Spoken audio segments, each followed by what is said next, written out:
Tanong nila. First question, hello, ano po kayang magandang plan for less than 1-year-old baby? Paki-explain po sana sa comment section. Basahin ko po, salamat. Second question, hello, ano po kayang best na kunin? HMO or health insurance for my baby? Medyo nanghihinay kasi ako if HMO, kukunin ko for him.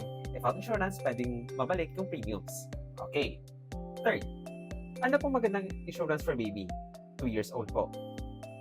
Ito last question from a parent. Hello, I recommend insurance for my 4 months old baby, HMO and life insurance.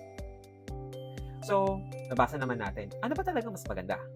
Health card or HMO or insurance policy for the child? For me, yung pinaka-importante talaga na dapat kailangan natin para kay baby is yung health card. Bakit? Number 1 reason, in case of emergency cases. Diba? Kung sakaling hindi natin maintindihan yung nangyari kay baby, itatakbo natin siya sa ospital. And yung unang papasukan is ER. So what you need in ER? Either cash or health card. Second reason, because kailangan ni baby ng regular check-up and consultation sa kanyang doctor. Especially kung accredited yung doctor niya, di ba? So, it's much easier na meron kang health card or HMO card para hindi ka na mag-cash out every month or every consultation to the doctor. Third reason na naisip ko, yung mga babies, toddlers, at yung mga young kids, sila talaga yung lapitin ng sakit. Kaya much better na magkaroon ka ng HMO for the emergency, you have it, and you could show it. Kaya sa mga employees na merong HMO cards, tapos pwede silang mag-add dependents under their name, you're in the best company. Swear. Kung meron kang health card or HMO, use it, utilize it.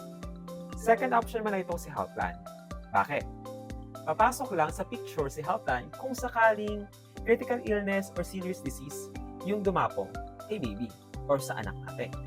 Kung sakaling hindi naman, then we will use the HMO because HMO will be the one caters inpatient and the administration fees. But, kung critical illness nga, magkakaroon kayo ng lump sum amount upon diagnosis, tapos i-bundle mo yung lump sum amount na ito dun sa HMO benefit natin kung meron pang natitira. At huli mo na kuna ng life insurance sa baby kasi hindi niya makailangan yan eh. The most important thing that the baby should have is health coverage.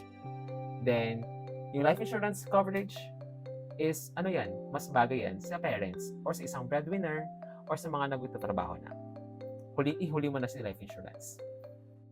Then, if you're looking at HMO or health card, you can contact me because I'm affiliated with IntelliCare, Pacific Cross, and MaxiCare. So, for other health insurances for the babies and for you as a breadwinner and a parent, I'm connected with Manulife. And for other affiliation, that's here. So this is John Ray Laudato, your certified DITF salesperson and associate health planner. Answering your question, ano bang mas maganda kay baby? Health card or life insurance or health insurance? Bye-bye!